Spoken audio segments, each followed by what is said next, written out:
neurologist by training, and my research focus is on spinocerebellar ataxias. But here it is now not a research-focused webinar, but more a webinar that tries to sort a little bit the relevance of MRI and the diagnostic workup in ataxias. Before we go to the MRI, I would just briefly give you some more information and a little bit of background that maybe all of you already know, but a refresher is of no harm. At least for me, it's always good to again have a look at the anatomy of the cerebellum and the brainstem before then looking at MRI. And then I would ask the question a little bit, why MRI and which sequences, and we'll tip those topics a little bit and show you some examples of typical findings you might observe within the diagnostic workup. But it's a webinar, I cannot show you everything, so I just decided to go for some examples, but of course there's way more to see on an MRI than I can show you just in this 45 minutes. However, the learning objectives should be that you can define why MRI is included in a diagnostic workup in ataxias, and that you might be able to state at least some recommended sequences that are of need, and hopefully you could also identify some common imaging features that I will present in more detail. And in the beginning, before I will start, I would like to know a little bit about your background. So are you working in clinical care or in research or in any other field? I know a lot of you might probably work in both areas, but I would like to force you to decide what is your main work about clinical care, research, or anything else.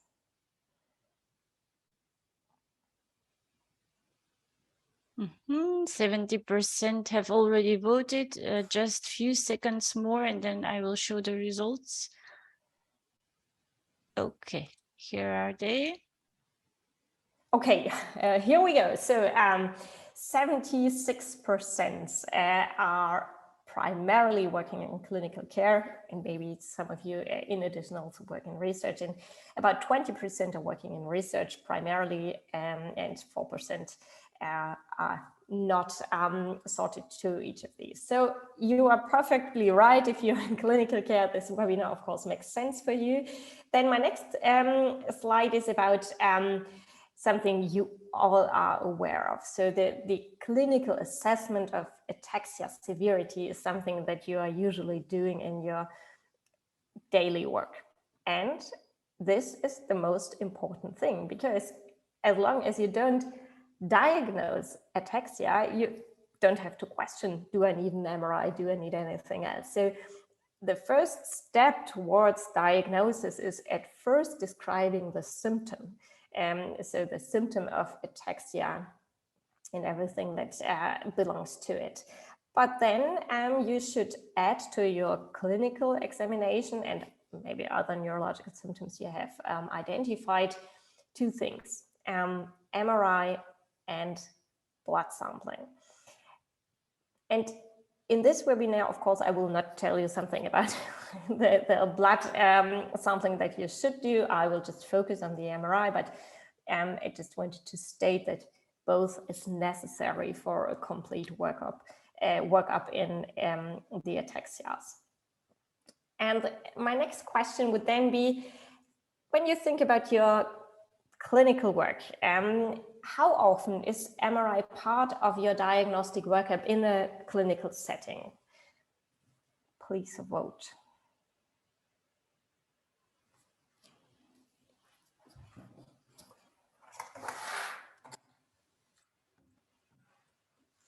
It's getting sunny here.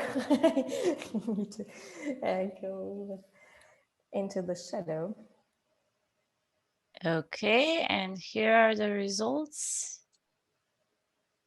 Okay, so more than 70% say that in more than half of the of the cases, MRI is included. So it seems that in more than 50% overall, in every workup, MRI plays an essential role. With this, I would already go to the next question. How often is the MRI then you have performed it essential to really confirm a diagnosis? So how often can you, after your MRI, say, well, now I know what is the cause for your ataxia?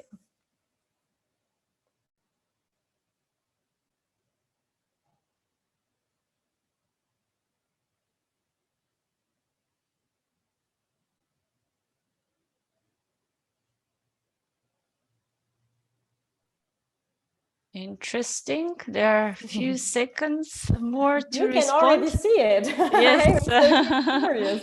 Yes. Let's see. So let's see. Here are the results. Okay, a different picture. So really essential to confirm a diagnosis. It's in, I would say, 60% are voting for less than the half of the cases. So there's a huge difference. You see that in your answers, and this is also my experience. And with this, we would like to go, or I would like to take you on the journey towards the anatomy. So this is a drawn picture of a colleague in Essen, Professor Timmann, and she drawed it when I started to be interested in the cerebellum. And she said, yeah, well, you have these hemispheres, and in the middle, you have the vermis, the worm, she just noted down here that those anterior parts are the most relevant parts for any motor performance. And you don't necessarily need to be aware of each and every fissure that is separating the different lobuli of the cerebellum, but you should have at least a little bit of an idea that the cerebellum has hemispheres and a midline vermis, and that those hemispheres are separated into 2 or 3 main parts. So the anterior lobe, the superior posterior lobe, and the inferior posterior lobe, and then very small and only consisting of the 10th lobule, the flocculonodular lobe. You can see over here, and she also separated it a little bit. So she was quite into the anatomy. This is a 3D model of a manually segmented MRI scan. And here you can see the different parts of the vermis as well as the hemispheres.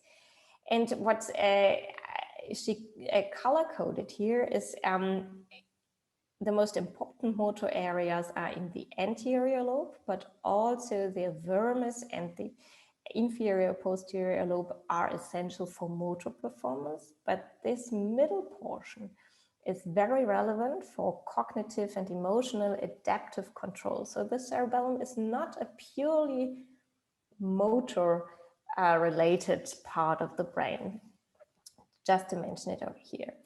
And these lobes can also be seen in a sagittal view. And if you would like to have a closer look at the anatomy, I can recommend we have this protocol for the manual segmentation online on the bioRxiv. They can go step by step and see for each and every lobule. It's very tiny here, but where it is located, just if you would like to look up something. The other really essential, I would say, literature I can recommend is this Mri Atlas of the human cerebellum by Jeremy Schmarman. And here you find detailed slices of an MRI image that are mirrored in an anatomical slice. Of course, be aware this is only based on one subject, so one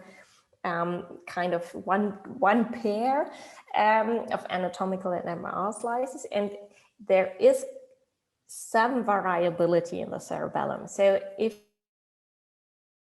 of you and you would like to co-locate and help yourself with look into this MR Atlas, it might be some variance in it. So there might be slight differences. So please don't expect it to be identical the same as you can see it here in the in the atlas. Second thing, this atlas shows only T1 weighted MRI and the deep cerebellar nuclei, which we have 4, or if we put together the nucleus globosus and the emboliformis as the nucleus interpositus, these 3 or 4 deep cerebellar nuclei cannot be seen on T1 weighted MRI. And here you see them very well as deep gray matter within the cerebellum that is not visible or not identifiable on a T1 weighted MRI. So we have the gray matter cortex, and we have the, okay, I saw that. Does it get better, the resolution of the presentation? I saw it in the chat that it's. Yes, a little bit. Yeah, little bit. The previous one was better, Jennifer. Okay, yeah, so now maybe we can. Yeah. Thank you. Thanks for the feedback. So we have the cerebellar gray matter cortex, then we have the white matter, which is important, but it's just white matter, and we have the deep cerebellar gray matter nuclei. And regarding the white matter, there are 3 so-called cerebellar peduncles that are having the efferent and efferent fibers, the superior peduncle going up to the contralateral nucleus ruber, thalamus, and the cortex. And the input into the cerebellum is can be found in the middle cerebellar peduncle and the inferior cerebellar peduncle coming from the pons and the olive or the spinal cord. And this middle and inferior cerebellar peduncle cannot be distinguished. So it's a huge mass on an MRI. So you can't see which part definitely belongs to the middle or definitely belongs to the inferior peduncle. If you use fiber tracking, really tracking based on diffusion weighted MRI, it is possible to distinguish it because the directions of these fibers are different and they can be color coded. So the direction can be color coded, but this is not included in any diagnostic workup. This belongs to the research context. So, and this is nothing that's realistic to be seen in any clinical workup. And then you should always not only focus on the cerebellum, you should also have a look at the infratentorial structures, including the brainstem. And the brainstem has 3 main parts. So the midbrain over here, followed by the pons that can be easily identified by this, this part over here in the mid-sagittal plane. So you can very clearly distinguish it. And then the medulla oblongata. That is the lowest part of the brainstem. And here you see the automated results of a brainstem subsegmentation that is provided by FreeSurfer, for example, or from a research context. And you can see that the superior cerebellar peduncle over here is also segmented, but this routine includes not a separation of the middle or inferior cerebellar peduncle just because it's not possible. So now we have already seen anatomy and MRI, and now the question is, which sequences do we definitely need? And the honest answer is definitely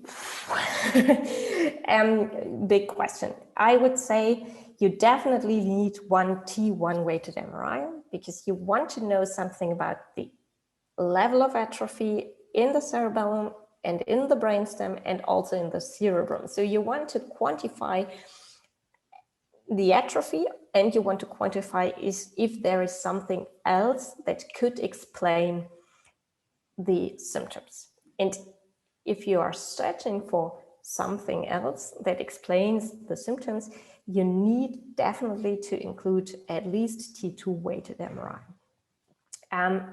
There are bigger discussions whether you explicitly need a T2 weighted MRI or the T2 weighted FLAIR image that suppresses the fluid attenuated impression. But for the infratentorial structures, T2 has some advantages, but at least I would strongly recommend at least include one T2 weighted image just to see differences in particular in the white matter. Diffusion weighted MRI can be of interest if you have an acute onset ataxia, then you are focusing in the direction of stroke, then of course you would include diffusion MRI. If somebody has a long-lasting, slowly progressive ataxia, it's of less, at least in my opinion, of no importance. Same for iron-sensitive sequences. I will not go into detail regarding this iron-sensitive sequences. They are research-focused questions to use them to identify the deep cerebellar nuclei or the basal ganglia and use QSM, so quantitative susceptibility mapping. This is in the research part. I think it's not at the moment too advanced to have it in a clinical routine, but they might be of help if you are looking for some kind of blood in the brain, if you are looking for any superficial hemosiderosis or CAA, so anything that is related to blood sensitivity, then a black blood sequence or some iron sensitive sequence can make sense. Gadolinium, I think, does not make sense in the first workup. There are ongoing discussions whether to use contrast agents or not. You will all be aware of that. So I would say that it's in the first workup, not essential, let's say it like that. So I would say definitely include T1 and T2 weighted MRI. That is the minimum that you should do, and I would recommend a resolution of 1 millimeter isotropic and a 3T scanner if possible. And with this, I would now like to start with MRIs and with something that you can find if somebody comes to you and you have done your clinical examination and you're sure, yes, this person has ataxic symptoms, has an ataxia, and maybe something in addition, but has at least ataxia. And what you can see here, these are two different patients, and you see, if you're looking at the cerebellum here, there's a little spot over here in the second direction. It's truly there, so it's not an artifact. And here there was some kind of moving, and it's not an ideal scan, but you can also see this very little tiny spot over here. And this patient had much more symptoms than this patient because it was in the cerebellar peduncles. But both of them don't have a sporadic or degenerative ataxia.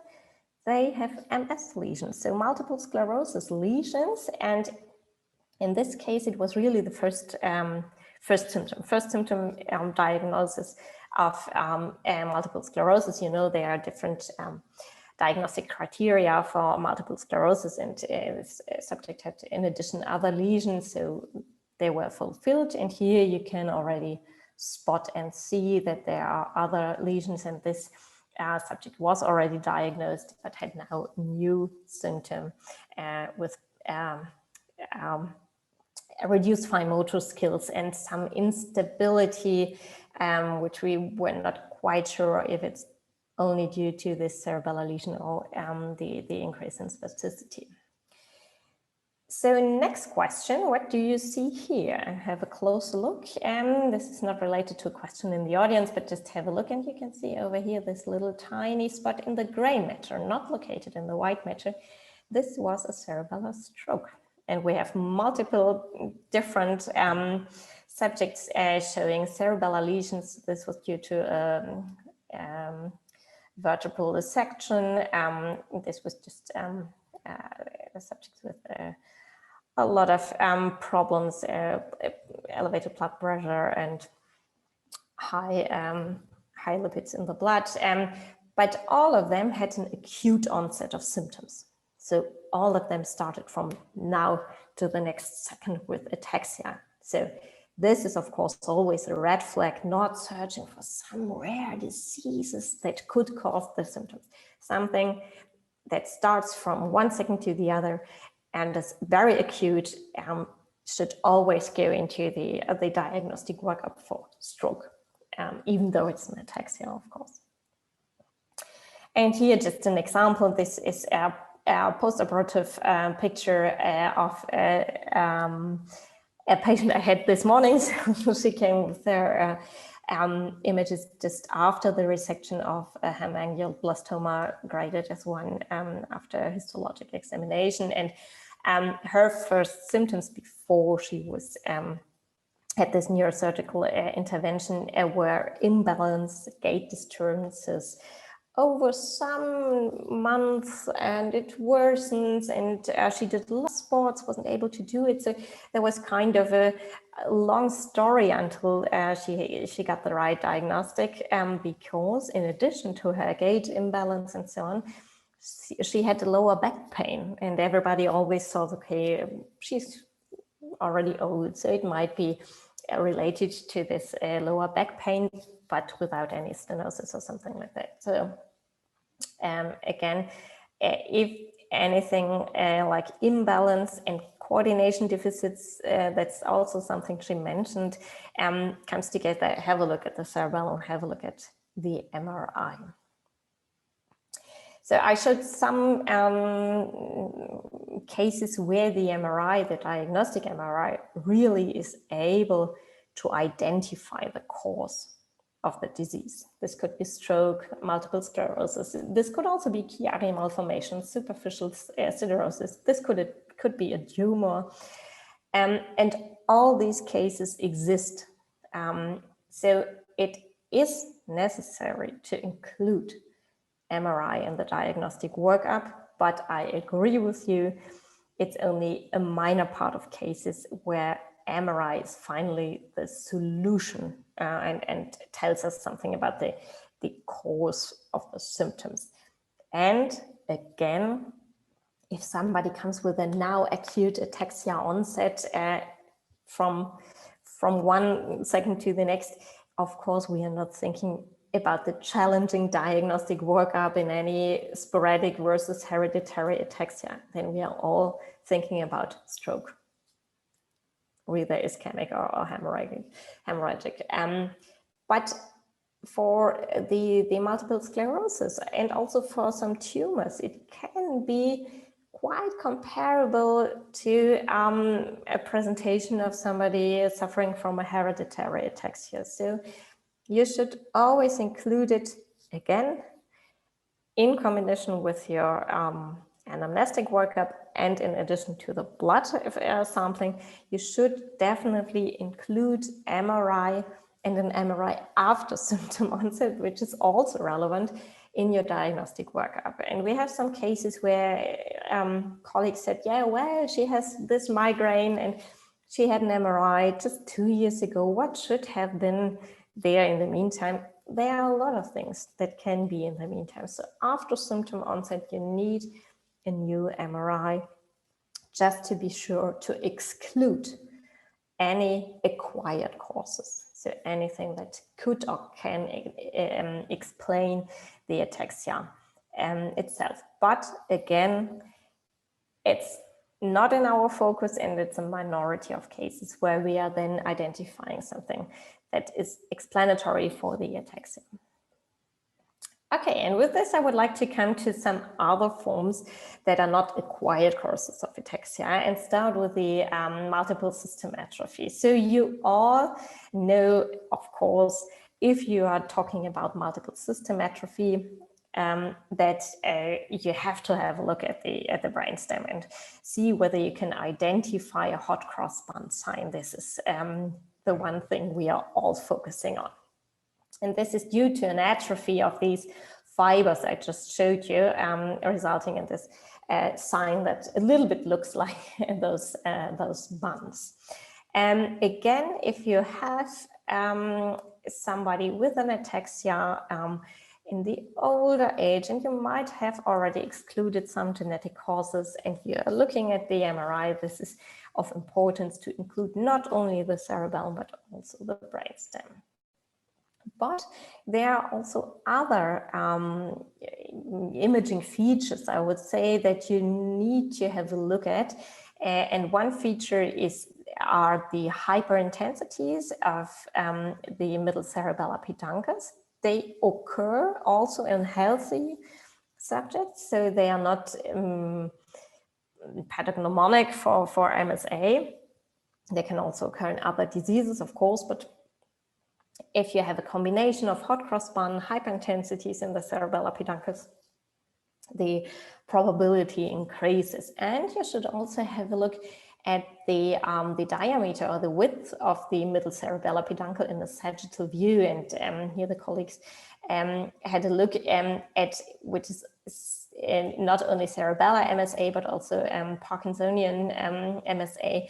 And they saw that this width is significantly lower in MSA subjects compared to Parkinson's disease and compared to healthy controls, which are more or less at the same range. So these are three imaging features you should have a look at, and the combination already tells you a lot about the story. And for the MSA, it's of relevance because it's a sporadic ataxia, you know it. You can use this Gilman criteria and say whether it's probable or possible, but the real diagnosis can only be achieved post-mortem, so with autopsy and analysis of the brain tissue, seeing whether you can see those alpha-synuclein bodies in the brain.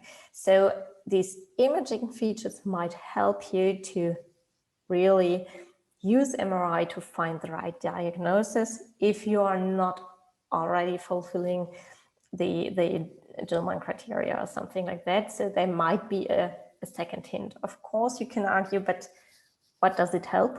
So what can we then do? Well, you can inform your patient and say, I think you might have this MSAC. You can explain that it's a rapid progressing disease, that they know what they can expect from the disease course, and that it's a very severe disease. So the information of the patient is also of importance. And in this case, at least, MRI can help maybe to be more convinced that you have the right diagnosis.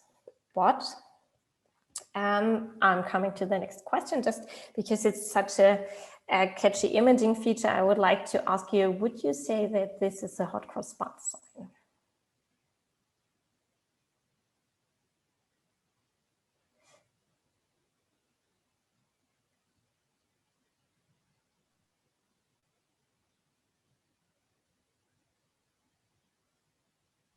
Okay, 10 seconds to go, and I will show the results. 10, 9, 8. Well, we don't still have 50% of the audience. I will wait just a little bit. And here are they. Okay. 70% are agreeing this is a hot cross-bun sign, and 30% would say no, I wouldn't say that's a hot cross-bun sign. It is one. I would say it is in between grade 2 and 3, but I would even vote for grade 3. I think it's always easier if you can scroll a little bit up and down through the image. So just this picture is always a little bit complicated, but yes, I would say that it's a hot cross-bun sign. It's a 69-year-old female with ataxia. So what do you think, which diagnosis is probable? So we cannot say that it's final, but what would you say? Is it MSAC with this ataxia and the age?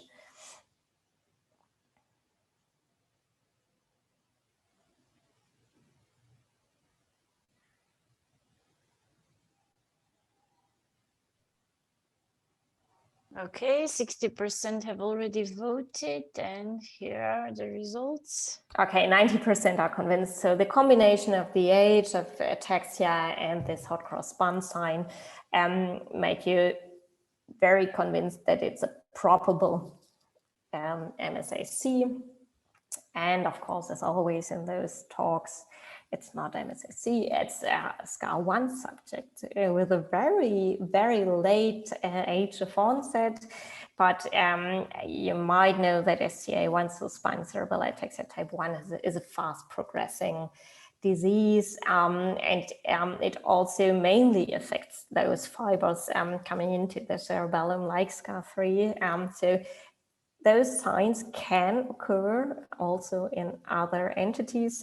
So even if the puzzle is very, very complete, give it a second thought and maybe also test the main causes as the main hereditary ataxias. Okay, then just an example. This is a leukodystrophy, morbus Alexander, and it's very typical. It has this very thin spinal cord, but this is not the main imaging feature I would like to draw your attention to. But these rims of white matter alterations here, periventricular, and also in the brainstem next to the fourth ventricle over here. This is really typical for, this is more typical for the leukodystrophy, and this is very typical for morbus Alexander. And this is there exists an adult onset form. So when I started, I wasn't aware of it. So I thought, okay, Alexander, yeah, this is this child disease. I can say a few words about it, but nothing more. But there are adult onset forms of Alexander, and for Alexander, this particular pattern can be a hint and can help you to think about it and then to test it, to go for a very specific test of this glial fibrillary acid protein genetic disorder.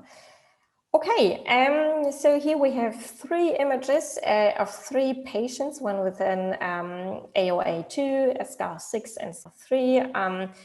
So if I would ask you, please sort the diagnosis to these MRIs, you couldn't do it. They all look like a little bit of cerebellar atrophy, but you can't just from the picture tell this is SCAR1, this is SCAR6 or whatever.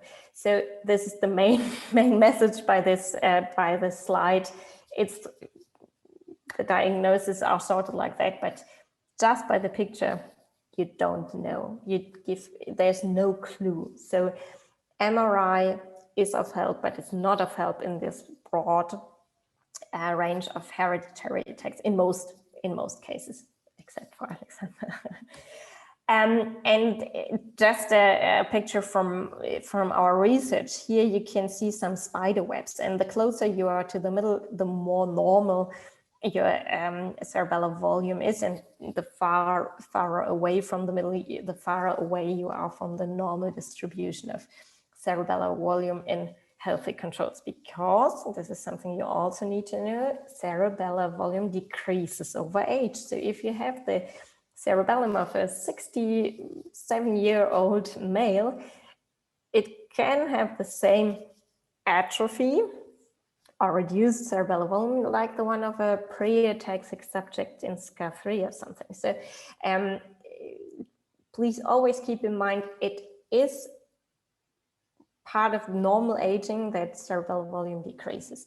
And here you see that the disease duration obviously makes a difference. So the longer the disease is, and here we compare 8 years, so as a cutoff, depending on the entity, you see more or less severe cerebellar atrophy. So we just made a linear interpolation and had a look at each of these entities at 8 years, and saw that relative to this disease duration, atrophy rate in MSAC and SCAR6 was the highest. So there was most decrease in volume in the cerebellum, while when we are looking at the same ataxia severity, they were very close together except for SCA6. So even in the comparable ataxia severity, not taking into account other symptoms, all of those entities were very close together except for SCA6. And this makes sense because SCA6 is a pure cerebellar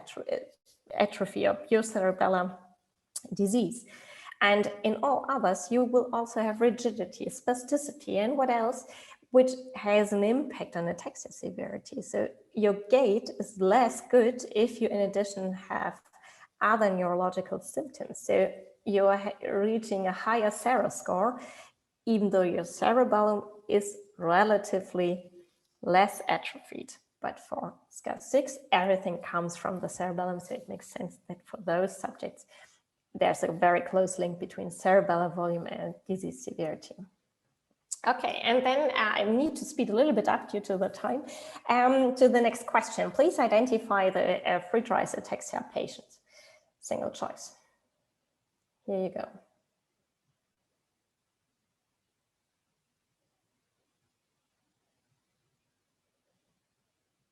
This is a difficult question, I agree.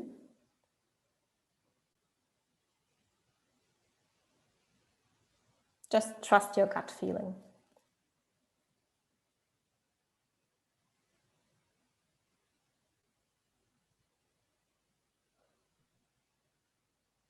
Okay, we will leave it open for another 10 seconds. We have 44% that have already responded.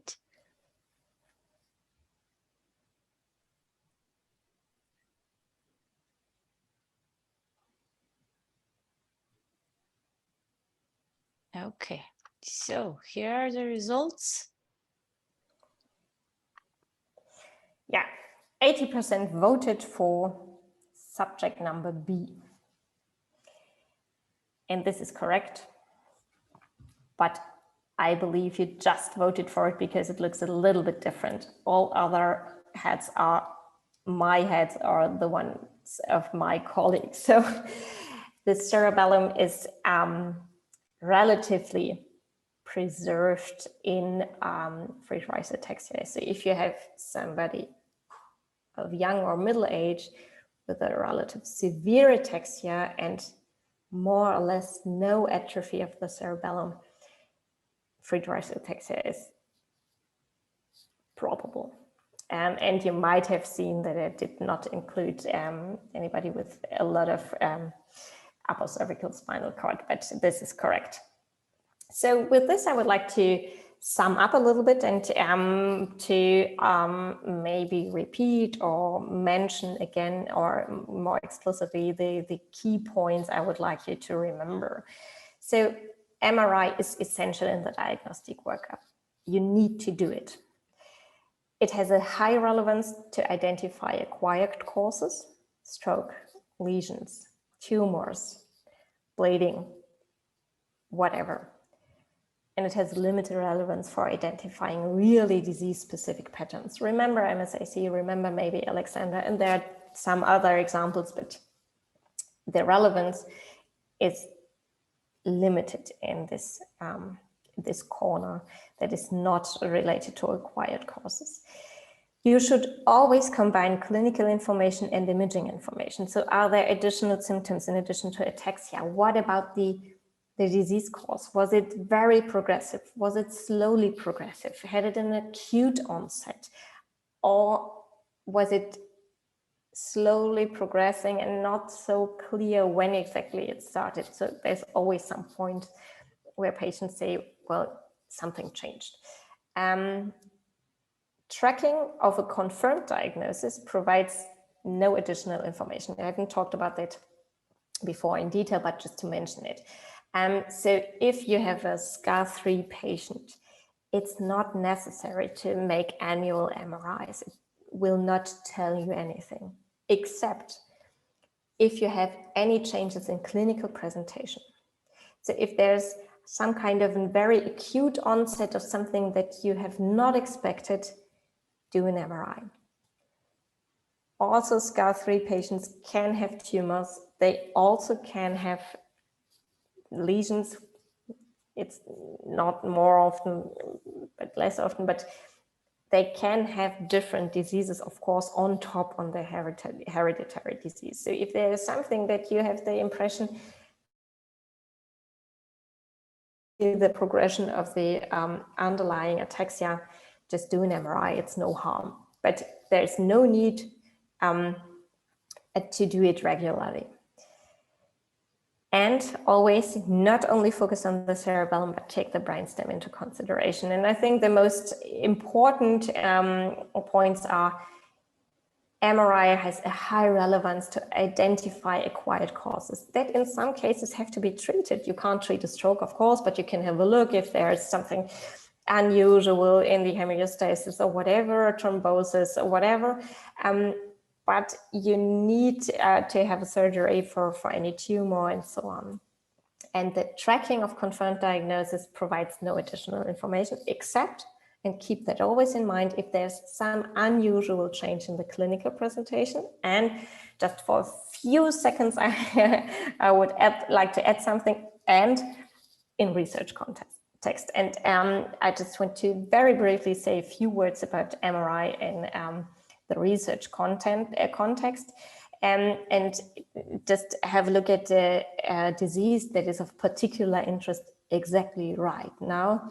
And this is the spinocerebellar ataxia type 3 or Machado-Joseph disease that is called autosomal dominant and caused by a CAG repeat expansion. And there are 2 points why this disease is important. One point is that you can identify this ataxia very early by genetic testing, even before the onset of clinical symptoms. After the onset, you have disease stages, you have clinical scales that you can measure, but you can already identify it by genetic testing. And usually they know their mother had it, their grandfather, their uncle, whatever. And we know that already before the clinical onset, so before gait disturbances occur, there are biomarkers, we call it biomarkers, that are positive in this pre-ataxic stage. And one biomarker is cerebellar volumetry. So if you're not looking at the cerebellum and saying I would say it's a little bit atrophic for this age. But if you really measure the volume and compare it to healthy control group distributions, we know that it's already reduced in this pre-ataxic stage when compared to healthy controls of the same age. And the second important thing is that there are now the first clinical trials starting with antisense oligonucleotides, and these ASOs are gene therapies that hopefully are really working. So not again a negative trial that like in Huntington's disease, but if they are working, and if they are stopping or at least significantly slowing the progression, they might be preventive if they are given before the onset of the disease. But if you would like to conduct a trial, you need an outcome parameter. And if you have somebody here in the pre-ataxic stage with no symptoms, and one group is getting the antisense oligonucleotide, the other group is getting placebo, I'm measuring again after 1 year, and they are all still asymptomatic, they have no symptoms, I cannot judge. So I need a different outcome parameter, and cerebellar volumetry or pons volumetry also might be such imaging biomarker outcome parameters. And I can see, well, the atrophy in the placebo group was ongoing as expected, but in the antisense group, there was less or no atrophy. And this would, of course, be ideal. It's based on the hypothesis that they work. So they are now first tested in this early clinical stages. And if they are safe and if they work, the FDA and EMA, so the regulatory agencies, need to decide that those biomarker outcomes are accepted in clinical trials, and then we can really use them. And we, this is just my work, so we developed a fully automated segmentation of the cerebellum that allows to identify these different lobules within the cerebellum, and we could show that these motor-related anterior lobe lobuli are the first ones in pre-ataxic, so without any symptom. In pre-ataxic, SCA3 mutation carriers are already reduced compared to healthy controls, so they might serve as such biomarkers. And with this, I would like to thank you for your attention. And of course, my group led by Thomas Clockhater and our students in the lab for the support and our collaborators. And then something Sandra mentioned in the beginning. So together with Heike Jacobi, we are leading the Young Investigator Initiative within the framework of Ataxia Global. And we have webinar series, we have noon conferences, so case conferences, and we are also working on collaborative projects. Some of them will start in the late summer this year. So if you are interested, and young means young in the field, so there's no age cutoff, and you would like to participate, just have a look at the web page and feel free to get a member. We would be very happy if somebody of you would be interested and like to join us. Okay, thank you.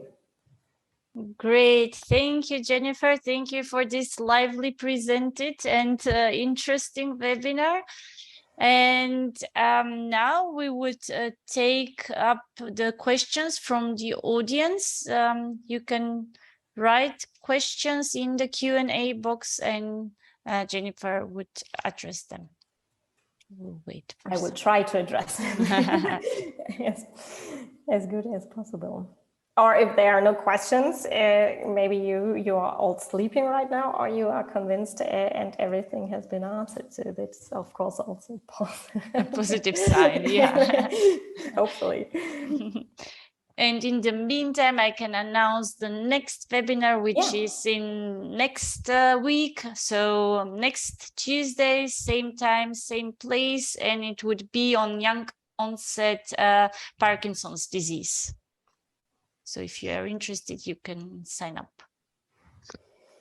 So, okay, I don't see any questions. So if somebody doesn't feel comfortable, sorry, to ask here, just you can also write me an email. You will find me on the internet and otherwise. Exactly. Okay, so thank you, everybody. Thank you, Jennifer, and see you soon. Bye. Bye.